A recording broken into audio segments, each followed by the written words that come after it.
Welcome to the Monocle Banking Podcast, curated by Monocle Solutions, your first episode of 2025, where we are decoding the complex, unpacking the perplexing, and occasionally laughing just to keep from crying about the state of our world at the moment. I'm your host, as always, Michael Avery, and today we're charging headfirst into South Africa's energy outlook for 2025, as we're nearly at a year without load shedding. Can you believe it? Well, last year, August, President Cyril Ramaphosa signed into law the Electricity Regulation Amendment Act, the ERA, which arguably marks the most significant change in South Africa's electricity supply industry in the last 100 years. The new amendments to the ERA mark the culmination of at least 26 years of efforts by various administrations to reform the electricity market, given that the White Paper on Energy Policy was first published back in 1998. And some progress has been made over the years to unwind Eskom's monopoly and open pathways to greater competition and reduce energy costs. There is still lots of work that needed to be done, and the ERA amendments will hopefully do that at the end of the day.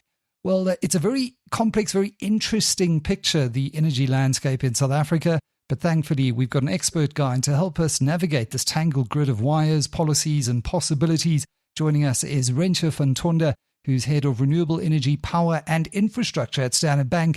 She's led the charge, pun intended, in making renewable energy a reality across Africa and really has a front row seat to the drama that is South Africa's energy transition. And today we're going to be talking about how we scale this innovation and the outlook for South Africa's energy sector. So Rentia, really thrilled to have you on as our first guest for 2025.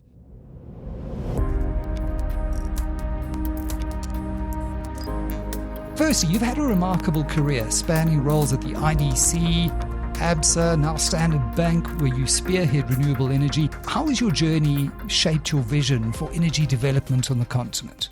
Thanks, Michael, for having me. And yes, it is, I would say, an interesting career. I think starting off in a DFI, understanding a bit better what the broader challenges are, and then progressing into the more commercial side of the business is really a fantastic backdrop to start to develop new inroads into what we see becoming more and more of an opportunity set. And it's not only exciting in South Africa, but more broadly into the continent. And given that, when you were with the IDC, what was the view that you saw there that has evolved now into the private sector around obviously the challenges of electrification and providing electricity to those that had previously been excluded, and now to the point where, we had to overcome load shedding, but there's also this wonderful opportunity because the cost of providing renewable solutions has come down?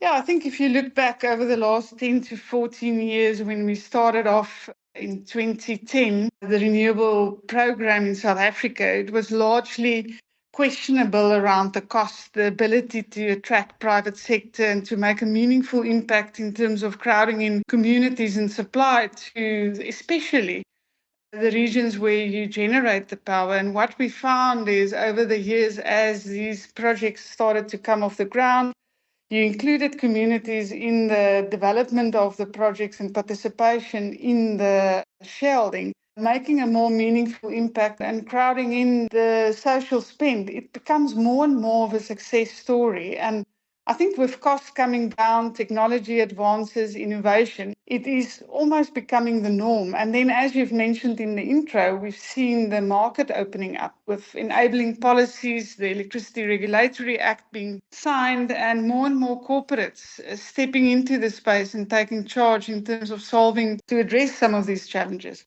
And I think what that picture paints is one of an industry certainly heading in the right direction. I know there were skeptics, and there probably do remain skeptics, particularly when it comes to how quickly we can transition away from coal.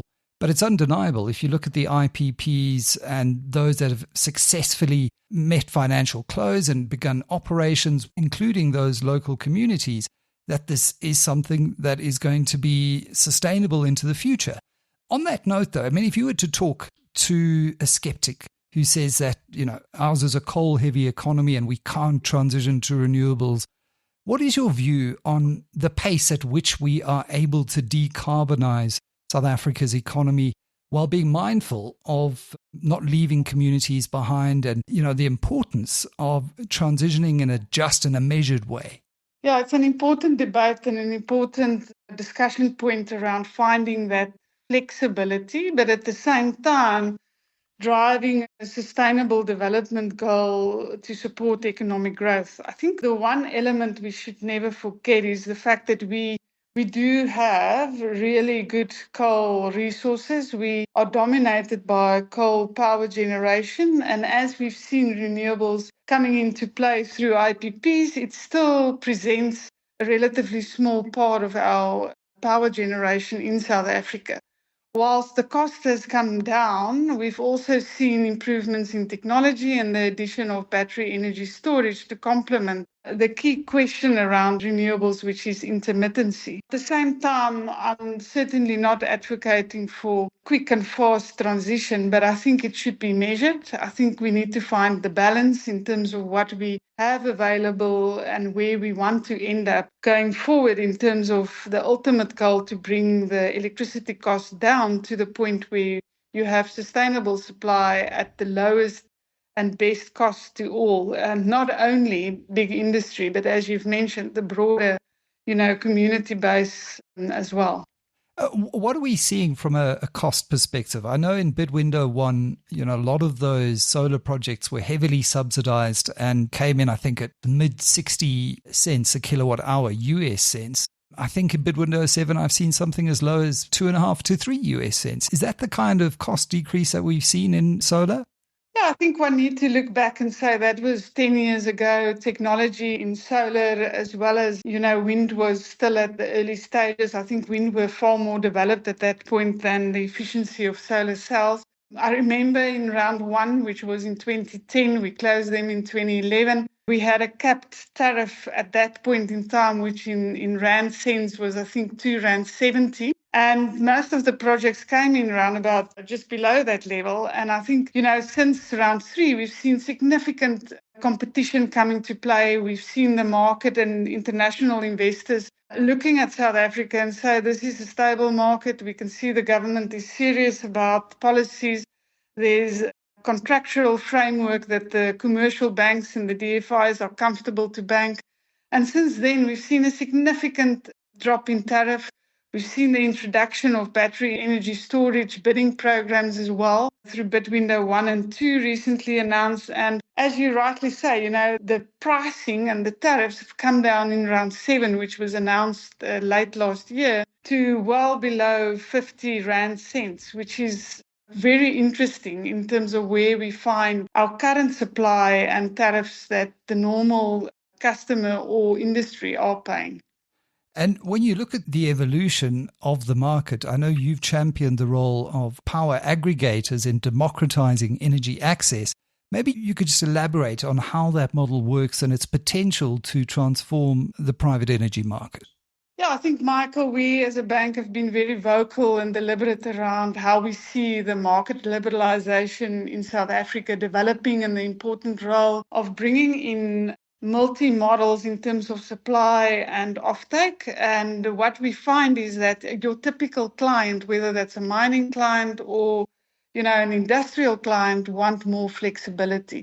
You can sign a PPA, a power purchase agreement, on a bilateral basis. So that is normally where you have, for example, a mining entity go out, put a RFP into the market and receive bilateral responses to buy on a long-term PPA power from one IPP. Now that is definitely sustainable in terms of finding the right tariff, signing a long-term agreement, know who your supplier is, and have that ability to have sustainable supply and certainty around price. But what we've seen is that, if you're building more flexibility around technology as well as offtake, that it brings more value and it offers more opportunity to the buyer. So if you have, for example, an aggregator or a trader who procure power from different generators, which could be solar, it could be wind, it could be battery energy storage, then it has the ability to manage the flow of the different technologies, complement them into a capacity factor or a supply agreement under PPA to multiple clients.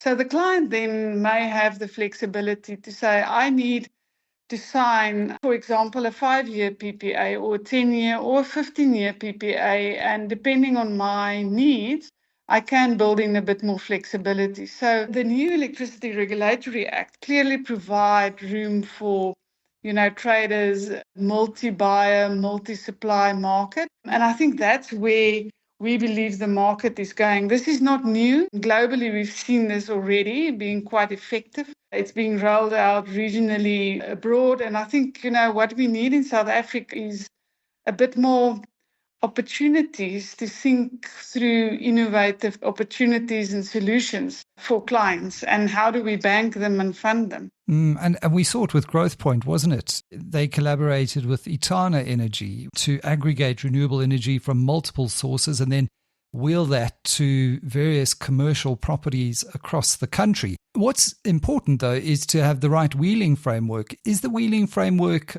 appropriate where we are currently to further support that aggregator model? Yeah, I think, look, we're still seeing great advancements in the wheeling framework. There is a clear vision by Eskom to try and finalize that and have a very deliberate blueprint, if I can call it that. We know that most of the aggregators and traders to date that made great advancements like Etana have signed these type of system supply agreements, even in the metros and the regions where they operate. And I think that is where we find ourselves being more innovative and opportunistic around fast-tracking those solutions. And I do have to congratulate Eskom. There's certainly a willingness to find ways to be more proactive, although we know that they are also challenging some of the trading licenses that are going through NERSA at the moment, which is a process we need to go through. But I think what we can't prevent is the intention to open up and liberalize the power markets in South Africa. And I guess unsurprising that, a former monopoly, as we look to break down its monopoly on generation in particular, because obviously transmission in the unbundled structure will remain an almost natural monopoly to an extent. When it comes to generation and aggregation is kind of part of that whole model, it is about opening up to new players, and unsurprising that you'll see a former monopoly trying to protect its previous turf. When it comes to funding IPPs, do you have the figure on hand? I'm not sure if you do, as to the rand value of IPPs that Standard Bank has funded, and maybe you could just share a little bit more insight and energy into how that funding has evolved over the years that you've been involved.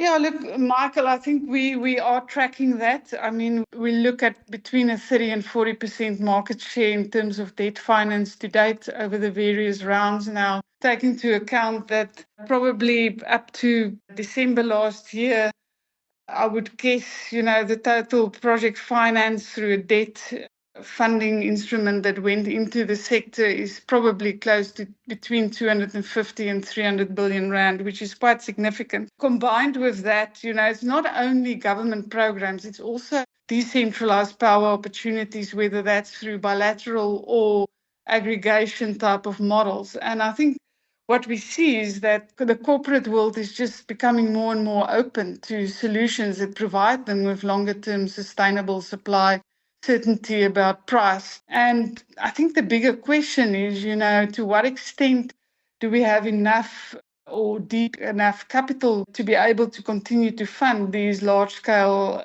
projects as we see them rolling out? I think it's also fair to say that there are appetite. There's international funders that are very keen. I think the next big thing is definitely on transmission, and how do we see the launch of the RFI from government late last year in terms of getting a bit more insight into independent transmission projects and the procurement of that, and how we can fast-track transmission investment through private projects to be able to have a very clear view around connecting more generation projects as we go along. Yeah, grid constraints have got to be the next important focus. And given what you've just mentioned, what would you like to see, or what would you identify as specific areas of focus in order to alleviate this constraint and open up space for the private sector to come in and invest with confidence? Yeah, I think what we've seen in renewables was as soon as there was a clear framework, a commitment from government in terms of how the policies are stacking up and how they want to roll it out with very clear timelines and deliverables, we've seen the private sector stepping into the space, and especially, in terms of execution, fast-tracking the commercial side in terms of reaching commercial operation date and connecting those projects. So I would imagine a very similar approach. If you can launch the independent transmission procurement office in the way that they've done with the IPP office, which is the intent, you have the ability to put an RFP out which clearly defines the procurement model, the risk allocation, and how you will be able to partner with government in transacting to execute those also in a fashion that you have a timeline to commit. And I think there's various models. We strongly believe that the work that's currently being done by government through National Treasury, the new transmission company, as well as the World Bank and the IFC have given everybody a better understanding of the magnitude of what's required. And even though the RFI has just been launched, we aim to respond by the end of February. And one of the models we will look at is a build, operate and transfer model with optimal risk allocation to all parties, crowding in the private sector and make sure that, we can deliver. The need is significant. To be able to connect 56 gigawatt by 2035, you need around 14,500 kilometers of new transmission lines. Now, it's a big ask. But what you could also consider is how do you break that down and ensure that you have manageable timelines to be able to reach that point. And then, of course, there's also the other question around curtailment, which we believe is a quick win to be able to connect some of the and fast-track the grid connection for some of the projects that's being developed, especially in the Cape provinces around windy areas. And given your engagements with, I'm sure, the minister and policymakers, is there a recognition of the urgency with which one needs to operate here? Because those numbers you mentioned are massive. I know China has built more than 38 UHV lines. There are more than that on the way. It spans over 48,000 kilometers, and they've done this in a very short space of time. We're not China.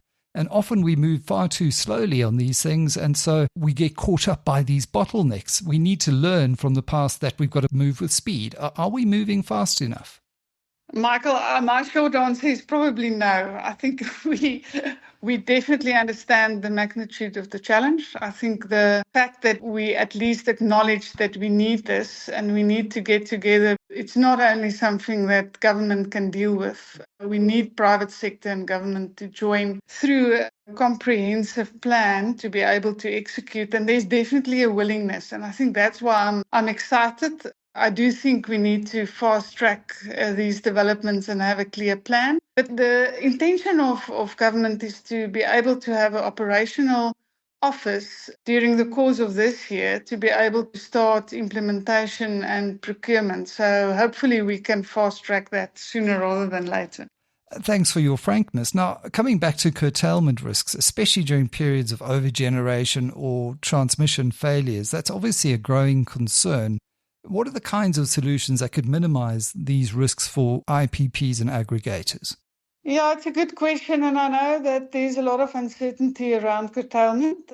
I think we were very clear around being open to some level of curtailment. I think roughly the number that's been mentioned is if you allow up to 10% of curtailment during certain times of the day, you can potentially open up the opportunity to connect 3.5 gigawatts of power, especially in some of the regions where we know we got excellent resources. Now, again, it comes back to what is the curtailment framework? What are the rules of the game? How will it work? What's the priorities in terms of when you implement curtailment? And I think that's exactly where we need to fast track these reviews and discussions that NERSA is currently going through, because we as funders, the developers, the investors, including Eskom, everybody needs to be absolutely open-minded and clear around these curtailment rules. Yeah, and again, business needs certainty. Once you understand what the rules are, you can model, you can price, you can move forward with confidence. And it's without that, it's very difficult to move forward at all. The other issue, Rentia, that we've just got to touch on, obviously, is municipal grid challenges. I mean, we feel it. I'm based in Parkview, older Johannesburg suburb. Often, when we talk, there's been no load shedding, but substations will go down. The infrastructure is creaking. How can these local grids be upgraded to support private and maybe more decentralized energy sources? Yeah, I think that's a very important consideration and concern. And I don't think we, as Standard Bank, may have the best answer to it. But I do think, we bank many of these large metros. We do believe that, it remains an important value proposition and service delivery mechanism for these metros and munis in terms of supplying electricity. And if you don't find the right model to support and secure investment and maintenance into these power systems for the munis, you're not going to be able to make a meaningful impact. And I think that's where we probably need a bit more of I want to call it almost a global or a local alignment with these type of broader South African policies and rollouts around how do we support the munis to get the best power management systems to be able to align with what we're trying to do at Eskom or at a more corporate scale. And I don't think we got the answers. I think there are definitely working groups. NECOM is looking at supporting munis. How do we fast track it? And I think it's also something we need to absolutely put on the top of the agenda, combined with distribution. I mean, we can't ignore the distribution side of what Eskom is doing and the munis are doing. It's not only about transmission and generation.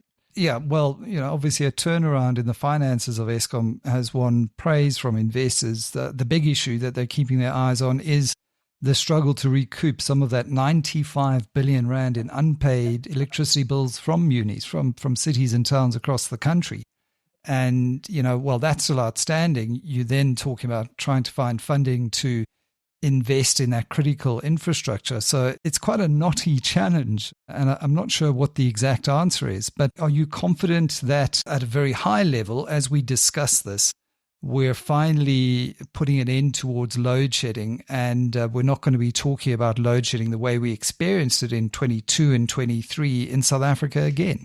Yeah, I think it's certainly very encouraging to see where we are now and where we were. I think we're very optimistic around the future. And again, it's a combination of delivery by Eskom, private sector stepping in. I mean, we've seen just from residential and C&I adding rooftop PV to various opportunities, around about 5.5 gigawatt coming into play. And I think that is quite significant if you think of the step up where we were 2, 3, 5 years ago. And that provide us with some confidence. I think what we need to be cautious about is keep on adding, the same technology, and you may run into challenges where you need that flexible technologies. And remember, we still need baseload. So I think going forward, one needs to probably ensure that you manage the system in an optimized and sustainable manner.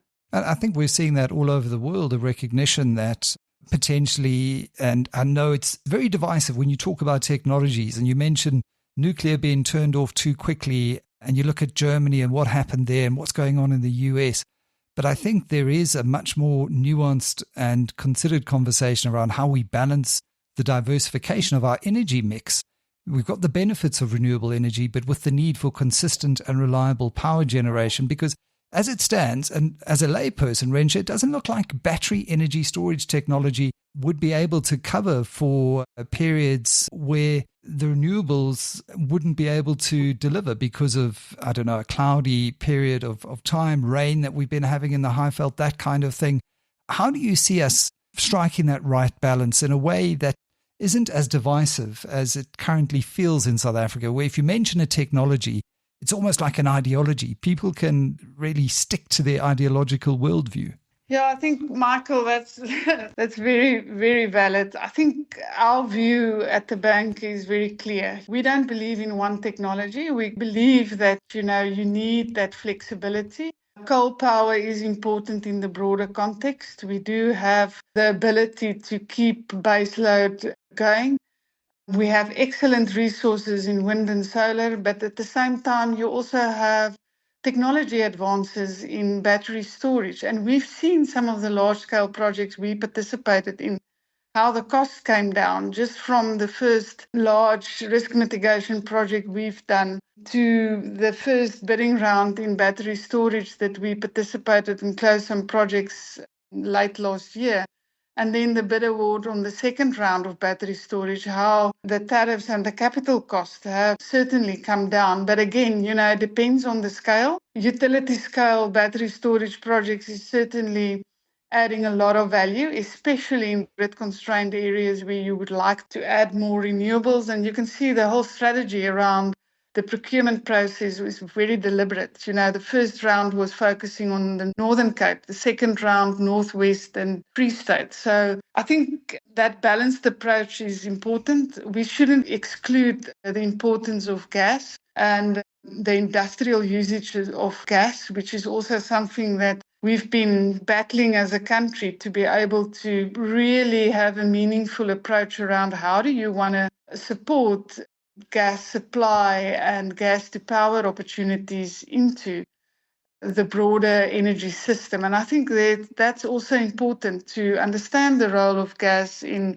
balancing increased renewables in the context of mid-merit energy. And that's why the flexible solutions, the optionality is so important. You've seen in Zambia and some other countries the impact that the droughts had on their power system because of the majority of power being supplied through hydro plants. And I think that's what we need to be open about, is having that a multi-factored technology supply optionality to provide us with more sustainable solutions going forward. Absolutely. I mean, a gas supply cliff that's being mentioned would have massive socioeconomic and job loss implications and key sectors. You're talking about steel, glass, ceramics, food, automotive, big industrial uses.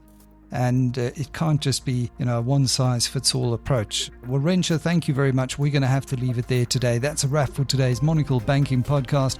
A big thank you to Rentia van Tonder for joining us and shedding some light, renewably, of course, as well as baseload, on the challenges and opportunities facing South Africa's energy markets. Remember, as South Africa's energy story unfolds, it's not just about keeping the lights on, it's about keeping them on sustainably and equitably and affordably. All of those things count.